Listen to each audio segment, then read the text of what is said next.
ನಮಸ್ತೆ ಶಂಕರ. ನಮ್ಮೆಲ್ಲ ಪ್ರೀತಿಯ ವೀಕ್ಷಕ ಬಂಧುಗಳಿಗೆ ನನ್ನ ಹೃತ್ಪೂರ್ವಕವಾದಂತಹ ವಂದನೆಗಳು.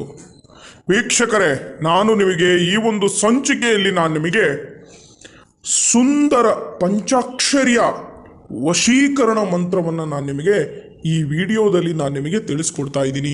ಈ ವಿಡಿಯೋ ನಿಮಗೆ ಇಷ್ಟ ಆದರೆ ಲೈಕ್ ಮಾಡಿ, ಶೇರ್ ಮಾಡಿ ಹಾಗೂ ಕಾಮೆಂಟ್ ಮಾಡಿ. ತಪ್ಪದೇ ನಮ್ಮ ಚಾನಲನ್ನು ಸಬ್ಸ್ಕ್ರೈಬ್ ಮಾಡಿ. ವೀಕ್ಷಕರೇ, ಈ ಒಂದು ಮಂತ್ರವನ್ನು ನೀವು ನಿಮ್ಮ ಇಷ್ಟಪಟ್ಟವರನ್ನು ನೆನೆಸ್ಕೊಂಡು 10 ಬಾರಿ ಹೇಳಿದ್ರೆ ಸಾಕು ವೀಕ್ಷಕರೇ. ಕುಂತ ಜಾಗದಲ್ಲೇ ನಿಮ್ಮವರನ್ನು ವಶೀಕರಣವನ್ನು ಮಾಡಬಹುದು. ಕೇವಲ 10 ಬಾರಿ ಇದನ್ನು ನೀವು ಪಠಿಸಿದ್ರೆ ಸಾಕು. ಇದನ್ನು ನೀವು ಭಾನುವಾರ ಅಥವಾ ಶುಕ್ರವಾರದ ದಿವಸ ಈ ಒಂದು ಮಂತ್ರವನ್ನು ನೀವು ಪಠಿಸಬೇಕಾಗುತ್ತೆ. ಯಾವ ಸಮಯದಲ್ಲಿ ಬೇಕಾದರೂ ಪಠಿಸಬಹುದು.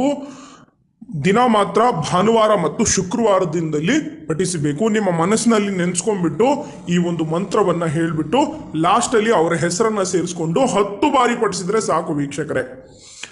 ನಿಮ್ಮ ಗಂಡ ಅಥವಾ ನಿಮ್ಮ ಹೆಂಡತಿ, ನಿಮ್ಮ ಮಕ್ಕಳು ಅಥವಾ ನಿಮ್ಮ ಪ್ರೇಯಸಿ ಯಾರೇ ದೂರ ಆಗಿದ್ರು ಕೂಡ ಅವರು ನಿಮ್ಮಂತೆ ವಶೀಕರಣ ಆಗ್ತಾರೆ, ನಿಮ್ಮ ಕೈವಶ ಆಗ್ತಾರೆ. ಇದು 100% ವರ್ಕ್ ಆಗುತ್ತೆ. ಭಕ್ತಿಯಿಂದ ಶ್ರದ್ಧೆಯಿಂದ ಮಾಡಿ ವೀಕ್ಷಕರೇ, ಇದು ನಿಮಗೆ ಫಲ ಕೊಡುತ್ತೆ. ಯಾವುದೋ ಒಂದು ಕಾಟಾಚಾರಕ್ಕೋಸ್ಕರ ನೀವು ಮಾಡಕ್ಕೆ ಹೋಗ್ಬೇಡಿ. ಬರೇ ಕುಂತ ಜಾಗದಲ್ಲೇ ನೀವು ಮನಸ್ಸಿನಲ್ಲಿ ನೆನೆಸ್ಕೊಂಡು ಅವ್ರನ್ನ ಈ ಒಂದು ಮಂತ್ರ ಸ್ಕ್ರೀನ್ ಮೇಲೆ ಕೊಟ್ಟಿದ್ದೀನಲ್ಲ, ಆ ಒಂದು ಮಂತ್ರವನ್ನು ನೀವು ಪಠಿಸಿ. ಮೊದಲು ಮಂತ್ರ ಹೇಳಿ, ಆಮೇಲೆ ಹೆಸರನ್ನು ಸೇರಿಸ್ಕೊಂಡು ಭಾನುವಾರ ಅಥವಾ ಶುಕ್ರವಾರದ ದಿವಸ ಯಾವುದಾದ್ರೂ ಒಂದು ದಿವಸ ಮಾಡಿ ಸಾಕು. ನಿಮಗೆ 2 ದಿನದಲ್ಲಿ ಅಥವಾ 1 ದಿನದಲ್ಲಿ ನಿಮಗೆ ಕೆಲಸ ಅನ್ನೋದು ಆಗುತ್ತೆ. ಈ ವಿಡಿಯೋ ನಿಮಗೆ ಇಷ್ಟ ಆಗಿದ್ರೆ ಲೈಕ್ ಮಾಡಿ, ಶೇರ್ ಮಾಡಿ ಹಾಗೂ ಕಾಮೆಂಟ್ ಮಾಡಿ. ತಪ್ಪದೇ ನಮ್ಮ ಚಾನಲನ್ನು ಸಬ್ಸ್ಕ್ರೈಬ್ ಮಾಡಿ. ಒಳ್ಳೆಯದಾಗಲಿ. ಹರಿ ಓಂ.